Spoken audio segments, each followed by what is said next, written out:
প্রবল বর্ষণ, আকস্মিক বন্যা আর ভয়াবহ পাহাড় ধসে লণ্ডভণ্ড হয়ে গেছে ভারতের উত্তর ও পশ্চিমাঞ্চল। দেশটিতে শুধু গত বৃহস্পতিবারই দুর্যোগপূর্ণ আবহাওয়ায় অন্তত ১০ জনের মৃত্যুর খবর পাওয়া গেছে।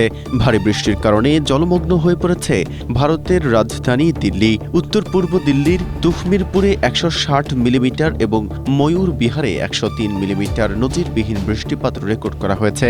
ঝড়ো হাওয়ায় বহু গাছ উপড়ে যাওয়ায় এবং বিদ্যুতের তার ছিঁড়ে যাওয়ায় দীর্ঘক্ষণ অন্ধকারের কবলে ছিল দিল্লির বিস্তীর্ণ এলাকা। এদিকে উত্তর ভারতের পাহাড়ি রাজ্যগুলোর পরিস্থিতি আরও মারাত্মক আকার ধারণ করেছে। উত্তরাখণ্ডের অলকানন্দা ও মন্দাকিনী নদী বিপদ সীমার উপর দিয়ে বইছে এবং ধস নেমে গঙ্গোত্রী জাতীয় সড়ক বন্ধ হওয়ায় চারধাম যাত্রা ব্যাহত হয়েছে। স্ট্রবেরি সুপার ডটেড ও ক্লাসিক ভ্যারিয়েন্টে সেন্সেশন জাগুক শিহরণ। হিমাচল প্রদেশেও পাহাড় ধসের জেরে অন্তত ৭৫টি প্রধান রাস্তা সম্পূর্ণ বন্ধ রয়েছে। অন্যদিকে পশ্চিম ভারতের মহারাষ্ট্র ও গুজরাটেও বৃষ্টির দাপট অব্যাহত রয়েছে।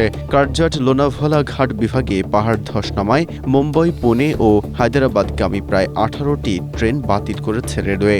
গত ১ জুন থেকে এ পর্যন্ত শুধু মহারাষ্ট্রেই ৬২ জনের মৃত্যুর রেকর্ড করা হয়েছে।